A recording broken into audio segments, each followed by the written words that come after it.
नमस्कार। जरा सोचिए, एक ऐसा गांव जो पहाड़ों में कहीं खोया हुआ है, जहां एक छोटा सा नियम ही जिंदगी और मौत के बीच की लकीर है। आज हम रामपुर गांव की उसी डरावनी कहानी में उतरने वाले हैं। एक ऐसी जगह जहां रात के 9 बजना सिर्फ वक्त बदलना नहीं होता, बल्कि जिंदा रहने की शर्त बन जाता है। तो चलिए इस गांव के उस गहरे अंधेरे रात से पर्दा उठाते हैं। तो कहानी का सेंटर है रामपुर गांव, और वक्त ठीक रात के 9 बजे। जैसे ही घड़ी में 9 बजते हैं ना, पूरे गांव में एक अजीब सी मनहूस घंटी की आवाज गूंजने लगती है। ये कोई मामूली वक्त नहीं है, ये एक बाउंड्री है जिसके बाद इंसानों की दुनिया जैसे खत्म हो जाती है और शुरू होता है किसी अंधेरे में छुपी चीज का राज। और ये जो आवाज है ना, ये है गांव के सरपंच विक्रम सिंह की। उनकी चेतावनी में डर और एक अर्जेंसी साफ सुनाई देती है। ये कोई रिक्वेस्ट नहीं है, ये एक सख्त हुक्म है, क्योंकि वो जानते हैं, बहुत अच्छी तरह जानते हैं कि जिसने भी इस हुक्म को अनदेखा किया वो सुबह का सूरज देखने के लिए जिंदा नहीं बचेगा। तो सवाल ये है कि जिंदा रहने के नियम क्या हैं? देखिए, ये 4 बहुत ही सीधे लेकिन अटूट नियम हैं। पहला, 9 बजे से पहले घर के अंदर। दूसरा, सारी खिड़कियां, सारे दरवाजे बंद। तीसरा, हर दरवाजे पर नमक की एक लकीर खींचना। और सबसे ज्यादा जरूरी चौथा नियम, बाहर से आवाज चाहे किसी की भी आए, दरवाजा किसी भी कीमत पर नहीं खोलना। अब कहानी के जो मेन कैरेक्टर हैं आर्यन, उन्होंने इन सारे नियमों को माना था। घर एकदम सेफ था, नमक की लकीर भी खींची हुई थी, सब ठीक था। लेकिन तभी उसकी खिड़की पर एक दस्तक होती है, एक ऐसी दस्तक जो इन सारे नियमों की परीक्षा लेने वाली थी। आवाज जानी पहचानी थी, ये थी अनिल की आवाज, आर्यन का सबसे अच्छा दोस्त जो पिछले 1 महीने से गायब था। उसकी आवाज कांप रही थी, वो मदद के लिए जैसे गिड़गिड़ा रहा था। अब सोचिए आर्यन की हालत, उसका दिल और दिमाग आपस में लड़ रहे थे। उसका वो दोस्त जिसे सब के सब मरा हुआ मान चुके थे, वो जिंदा था और ठीक दरवाजे के बाहर खड़ा था। और जैसे ही आर्यन दरवाजे की तरफ बढ़ता है, उसे अपने पिता के शब्द कानों में गूंजते हैं, चाहे कोई भी हो बाहर। ये एक सीधी टक्कर थी, एक तरफ दोस्त के लिए वफादारी और दूसरी तरफ परिवार और गांव का वो सबसे बड़ा, सबसे जरूरी नियम। क्या वो अपने दोस्त को बचाने के लिए सबकी जान दांव पर लगा सकता था? जब आर्यन दरवाजा खोलने से मना कर देता है, तो बाहर से आ रही आवाज अचानक बदल जाती है। वो जो मदद की गुहार थी, अब एक ठंडी, डरावनी धमकी बन जाती है।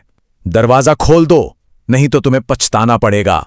और बस उसी पल आर्यन को समझ आ गया कि बाहर जो भी है वो उसका दोस्त अनिल तो बिल्कुल नहीं है, कोई और ही था। पर आखिर ये दहशत शुरू कहां से हुई? ये कौन सी चीज है जो गांव वालों को हर रात इस तरह डराती है? इसका जवाब गांव के बाहर बने एक पुराने शापित कुएं में छिपा है। एक ऐसा कुआं जहां 50 साल पुराना एक खौफनाक राज दफन है। तो बात है 50 साल पुरानी। तब अनिल नाम का एक छोटा सा बच्चा उस कुएं में गिर गया था और गांव वालों ने उसे बचाने की जरा भी कोशिश नहीं की। अपने बच्चे को खोने के गम में उसकी मां ने पूरे गांव को श्राप दे दिया। और देखिए, पिछले ही महीने आर्यन का दोस्त, जिसका नाम भी अनिल ही था, उसी कुएं के पास से गायब हो गया। मतलब साफ है, वो श्राप आज भी अपना नया शिकार ढूंढ रहा है। तो फिर ये नमक की लकीर का क्या चक्कर है? दरअसल नमक को एक पवित्र चीज माना जाता है, एक ऐसी ढाल जो बुरी आत्माओं को घर में आने से रोकती है। यही उनकी इकलौती प्रोटेक्शन है। लेकिन इसकी एक शर्त है, ये सिर्फ तब तक काम करती है जब तक दरवाजा बंद रहे। अगर किसी ने अपनी मर्जी से दरवाजा खोल दिया तो बस कोई भी सुरक्षा काम नहीं करेगी। और अगर कोई नियम तोड़े तो उसका अंजाम क्या होता है? इसका सबसे खौफनाक एग्जाम्पल है रमेश की कहानी। बेचारा अपनी बेटी को खोने के गम में डूबा हुआ था और उस रात नशे में उसने नमक की लकीर भी नहीं खींची। और ठीक तभी उसे अपनी बेटी की आवाज सुनाई दी, वही बेटी जो 10 साल पहले मर चुकी थी। और बस गम और नशे की उसे कमजोर घड़ी में उसने दरवाजा खोल दिया। जरा उस दर्द को महसूस कीजिए। ये जो भी चीज है, ये सिर्फ डराती नहीं है, ये आपके सबसे गहरे दुख, आपके प्यार को ही आपके खिलाफ हथियार की तरह इस्तेमाल करती है। सोचिए, उसने रमेश को उसकी मरी हुई बेटी की आवाज में पुकारा, एक ऐसी पुकार जिसे भला कौन सा बापन सुना कर सकता है। लेकिन दरवाजे के बाहर कोई नहीं था, सिवाय उस अंधेरे के जो उसे अंदर खींच ले गया। रमेश की इतनी भयानक मौत के बाद सरपंच विक्रम सिंह को एक बात साफ हो गई कि अब छिपकर बैठने से काम नहीं चलने वाला। इस श्राप का आमने सामने से मुकाबला करना ही होगा। उन्होंने फैसला कर लिया कि इस दहशत को हमेशा के लिए खत्म करना है, और इसके लिए उन्हें सीधा वहीं जाना था जहां से ये सब शुरू हुआ था, यानी उस कुएं में। वक्त था रात के 8:50। डेडलाइन से सिर्फ 10 मिनट पहले विक्रम कुएं में उतरना शुरू करते हैं, और उनके आखिरी शब्द क्या थे? अगर मैं 9 बजे तक वापस ना आऊं तो रस्सी काट देना। वो गांव को बचाने के लिए अपनी जान की कुर्बानी देने को भी तैयार थे।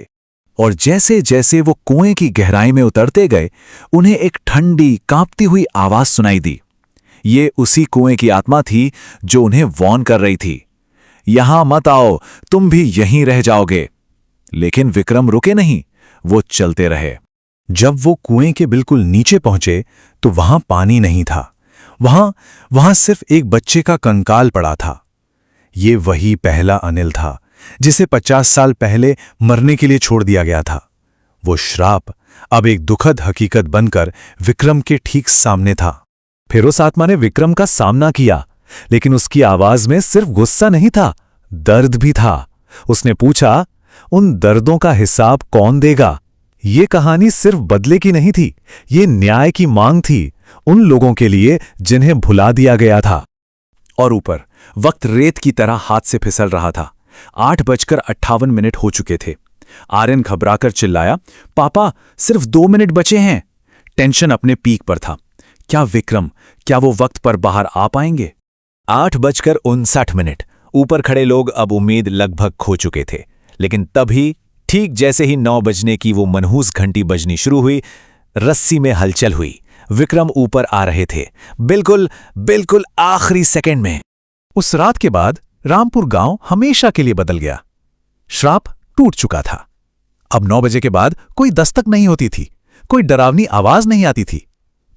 एक शांति तो थी, लेकिन ये एक अजीब, बेचैन कर देने वाली शांति थी, क्योंकि गांव ने जो कीमत चुकाई थी, जो खोया था, वो कभी वापस नहीं मिलने वाला था। पर उन लोगों का क्या हुआ जो खो गए? क्या रमेश, जिसने अपनी बेटी के लिए दरवाजा खुला था, वो कभी लौटा? नहीं, वो हमेशा के लिए उसी अंधेरे में गुम हो गया। ये एक दर्दनाक याद है कि कुछ गलतियां कभी सुधारी नहीं जा सकती। और आर्यन का दोस्त अनिल, क्या वो कभी मिला? नहीं, वो भी उस श्राप का एक और शिकार बन गया, अपने पीछे एक और खाली घर और एक और टूटा हुआ परिवार छोड़कर। श्राप भले ही खत्म हो गया हो, लेकिन उसके दिए जख्म हमेशा हरे रहेंगे।